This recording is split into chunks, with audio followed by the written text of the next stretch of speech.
Welcome to the Own Your Choices, Own Your Life podcast. I know you are here wanting to change and rewrite your story. You are desiring to step into the impact that you know you are here to create. I am here to guide you with the proven tools and strategies used by myself and our speakers to support you in taking radical responsibility in your life and learning how to own your choices to change your story. My name is Marsha Van Weinsberg. I am a storytelling business coach, master NLP trainer, speaker, podcaster, and 7 times published author. My clients have found freedom and purpose from overcoming their shame stories and learning how to share them with the world. I am so grateful you are here. Let's get started.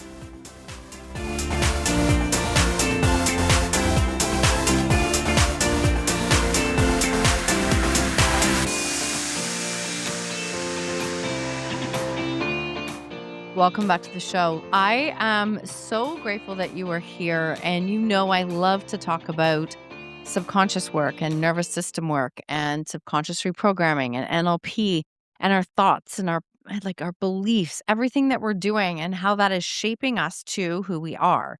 And there is still so much more that I want to be able to share because this has been a journey that we're coming up on almost 9 years. When I say 9 years, it's kind of wild to me to say 9 years. Like when I started, probably 12, 13 years ago, but I published my first collaborative chapter in a book in 2015. It published. And so I love to talk about collaborative books, and we actually publish collaborative books because I think it's a great way to become a writer and share your story and put it out there. And so this month, I'm going to be doing a series and just sharing what this journey is like and what we do. We are currently running a Write Your Damn Book program where it's a digital program. You can join us. There's some live calls depending on when you listen to this, and it's in the show notes. I wanted to share this because so many people don't understand all of the steps that are involved in writing a book. And I'm going to get into some of them here and share them. And I think that if you are able to learn more, you might find yourself going, oh, it's not as scary as I think it is, or it's something that I can do. Because the stats say that 82% of people have a dream or a desire to write a book, yet less than 1% actually publish. Like that means there's a whole lot of people out in the world not doing what they want to do. Can I just say that? Like it's just, if you have a desire for something, there is a reason that it is there and it is for you. So, how can you gain the information, the knowledge, as well as overcome the thoughts and beliefs of why you can't do it so that you can go do the damn thing that you are desiring to do? So, I decided to share a little bit of this backstory and series, especially as we are approaching episode 1000 very soon. And I want to share the moment I knew I had to write my own story. So I published 3 collaborative chapters. The first one cracked me absolutely wide open. So wide open. I hadn't spoke about my feelings, my emotions. I actually voice recorded some of it and transcribed it. I sobbed like crazy because I hadn't said these words out loud. See, I often say that I think that our thoughts, when they're in our head and in our body, are quite toxic. But when we speak them out loud, they lose their power. I had no idea how I was thinking, feeling, like all of those things. This work really cracked that open. So I did 3 collaborative chapters up until 2016. And then in 2016, I had this download of, oh, it's time to write your own book. And that seemed crazy because, again, I always joke that, like, I guarantee you, and I've actually talked to her. I have an English teacher from high school who's like, she published how many times? She did what? Because I was the math geek. I was the math and science. And I was the one who was like, everything is logical and analytical. Writing? No. Even for my grade, like, I think it was like this major project that I had to do in submitting this essay and everything in high school. And I submitted this document on the mob and how it started. Like, I mean, so wild. But anyways, I digress. So there was this moment and it was so clear. It was like I heard this voice, an external voice saying, it's time to write your story. it's time for you to write your own book. Because through the collaborative chapters, I had this constant download that I could see who my story was connecting with. And it wasn't just parents who were dealing with teen substance abuse. It was people who were dealing with life-altering changes and transformations and, the death of a partner, a parent, a loved one, a divorce. It was like, what do you do when life doesn't go according to plan? And I knew that was the message. I do believe the intention is so important to be clear on. And so it was very clear. And I remember telling my husband, and he was like, "Are you sure this is a good idea?" And I was like, "Well, I'm gonna do it." Like, I was just like, "That's me. I'm gonna do it." And then I started to speak it out loud. And when I say there was no one in my life who thought it was a great idea, I am not overselling that. That is like nobody thought it was a great idea. I come from the era of we don't speak or talk about our difficult stories. We don't be vulnerable. We don't tell people we're struggling. We put a smile on our face. We fake it and we move on.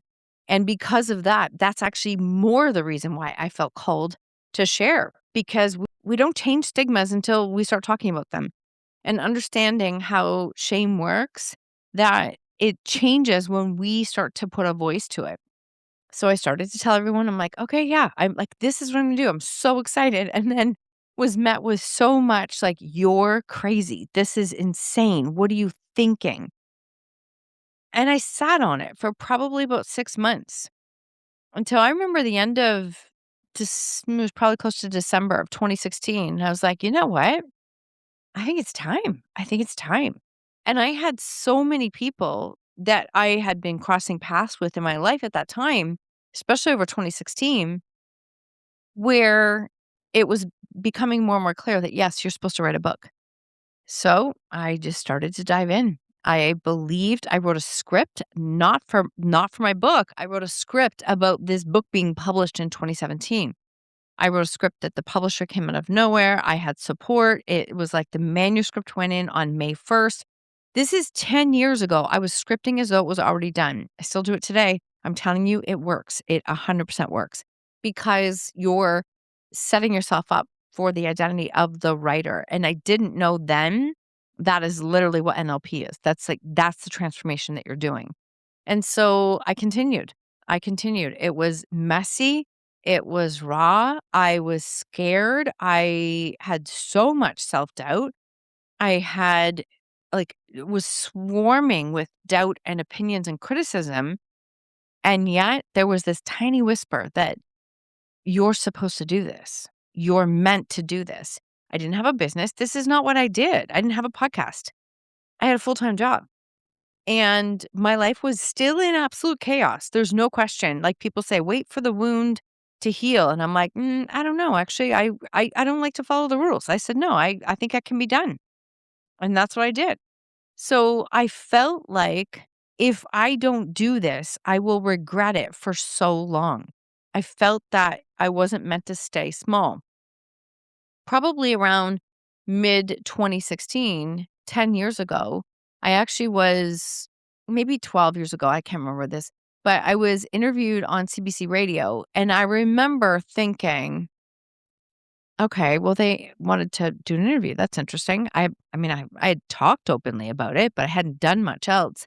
I had been building relationships with police and with, the school, etc. And so they reached out, and I remember distinctly because it was a Thursday afternoon. They're like, "We're gonna do the interview, like, over the phone." So I did the interview. I got about maybe 10 minutes in, and he said, "Never mind. Can you be here tomorrow morning at 7 a.m.?" And I was like, "What do you mean, in person?" And he said, "Yes, in person." And I think they had to make sure I wasn't like a crazy mom who was gonna, slam everyone on the radio. And I got into the interview. I was like, "That's okay," because nobody listens to CBC radio in the morning. And my phone was off, and I left that interview. My phone had absolutely blown up, and I went back to work, and I had so many clients who were like, "Wow, I'm hearing you for the second time today." And I was like, "You guys heard that? Like, you guys all heard that?" And it was like it was interesting because in that moment, I was like, "Huh, it's out there now. Okay, it's out there. It's done." And it really opened up the door that I was meant to do this. So I was scared. I felt all those things. And I played that movie till the end and I went, somebody is like really persistent, banging on me that it's time to write this book. And I do believe in a higher self and a higher power. And the download was crystal clear, loud, and it's now. Now is the time. So, can you ever remember a time like that? Can you ever remember a time where you felt such a nudge that, your story could help someone else, but you quiet that voice, you play small because of fear, shame, or doubt? Or maybe you've told yourself, I would love to do what Marsha's doing, but my story's not big enough. I get that one all the time. My story's not big enough. I don't have big enough trauma. I can't do anything good with it. And it's like, well, that's a great story. When did you decide that? You get to decide what it means. You can give yourself permission to see your story differently. What if it serves a bigger purpose? A lot of times, writing that story is for your younger version of yourself. So, what is that moment?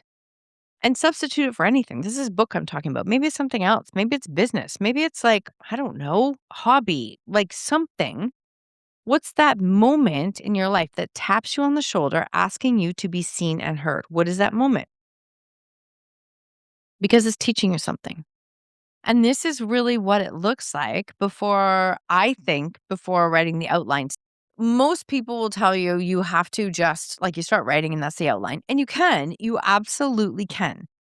I have some things that I share where it's like timeline work. I had this big Bristol board where I was looking at my timeline. I actually share that as the foundational work inside of Outspoken.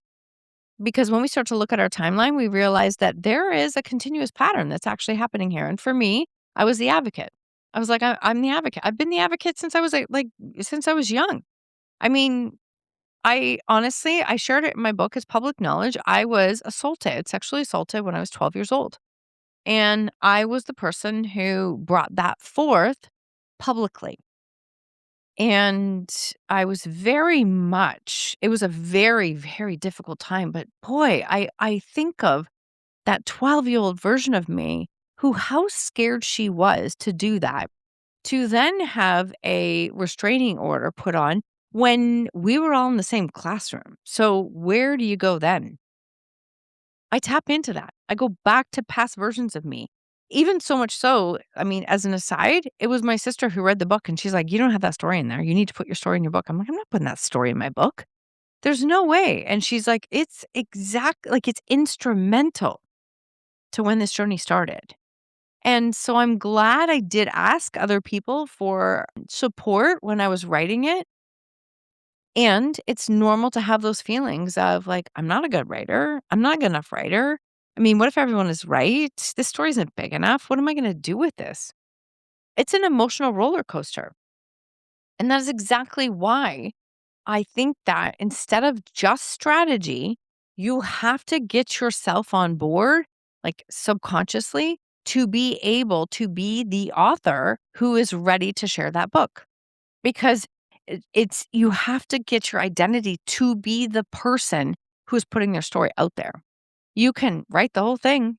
You can write the whole thing. You can put it out there. You can pretend that, I've done it and I've done the thing. And I have seen people, authors, come to me with their book done, so scared to put it out there. So the strategy to write it is 5%. The 95% is your subconscious to be on board with what you're doing and where you're going. These are the tools I did not have. I wish I would have had. I just went pure grit, is what I did. And then when my book blew up and it went 6-time bestseller in that first day, by day 2, I had news media reaching out. I had TV reaching out. I had publications. And I remember my publisher going, "This is amazing." And I'm like, "What the hell do I do with this?" This is like, which sounds crazy because I knew that's why I wrote it. And I wasn't subconsciously on board to be the author to share the story yet. That's all. That's all it was. So that's why I'm sharing these tools that go with it. It is an emotional roller coaster. Who you are at the end of the process of writing your book, night and day. It is a journey and a half. And it was a healing journey. It's a growth journey. It is a getting very clear of who is meant to be in your life. I actually had boundaries in place where there were people in my close proximity that I didn't speak to for probably 8 to 10 months. because it was just, I knew if I had them in my circle, I wasn't writing it. I knew that. And that sounds cold. I get that. But I knew what I needed. And that is something I encourage you. If this is speaking to you, there are ways to do it with love. You detach with love. It is an emotional roller coaster, and you can learn how to share a story, a vulnerable story, even when you're in it, which I was. Many people say you can't share it from the wound, it has to be from the scar. And I actually disagree. I do disagree because I speak a lot about sharing in the story versus on the story. You can be in it, like in the wound. And if you don't know how to speak as though you are on the story, see it differently, have different perspective, it's not the time to share it. It isn't. I've actually told people it's not the time to share it. It's time to do this work first. And that means you can speak and share and write from a place of ownership. And I did. I share from a place of ownership of my role in my story and what do I do in order to move forward. So, long story short, it's an emotional roller coaster. It really is. And I'm so damn grateful that I did it. Like that book with no business, nothing in place is what led me to do the work that I'm doing today, to publishing 7 times, to now having our own like publishing business, Outspoken Publishing. We have published 5 books now, and we're working on our next collaborative one. We have collaborative books where you can actually be the leader, like a blueprint. You can run it with your community and it shows you how to do it successfully. We have seen it from all sides. We've seen it from the author, from the collaborative chapter writer who I was. I was a lead collaborative book author. I led a collaborative book. We've published a book. I've done it from all sides. So I've seen it. And our goal is to get more and more books into the world. That's our goal. So we are so grateful to be able to share this journey with you. And again, substitute whatever book means to you. If it's podcast, whatever that means, that is the thing that's calling you that you're not listening to. I love you, but you know you're not listening to it. That thing. Play the movie till the end. Will you regret if you don't do it? And that was something that I did. And I was like, hands down, I'll regret it. And it was like, because of that, I'm going to find a way to do it. And somehow we're going to do it again with a second solo book. And I mean, I'm way busier than I was then, but I know it's going to come out in the most beautiful way. So I just wanted to share from this lens. You can put your book together. You can write it. There's a turning point where your story is, you're meant to write it. And I know for a fact that the amount of healing that I didn't know I needed, that I had to experience, came from writing and publishing my book when she stopped asking why. It's going to be 9 years ago, which is absolutely insane. And it was the stepping stone to everything that I get to do today, everything that I get to do today. So I wanted to share that with you. Thank you so much for being here. If you want to join us in Write Your Damn Book, the link is in the show notes. I invite you to connect because it's a beautiful program that also includes subconscious work to support you, as well as what does it mean and what does it look like to write a book? Everything, all steps, and some language that you might not even know or have heard of before. So I wanted to share that with you. Thank you so much for being here. I appreciate you so, so, so much. Have a great day. Thank you so much for tuning in to another episode of Own Your Choices, Own Your Life. If you love this episode, I invite you to tag me on social media with your takeaways or share it with a friend. Please, if you feel called, take 30 seconds to leave a 5-star review, and I will be forever grateful. Until next time, remember, when you own your choices, you truly own your life.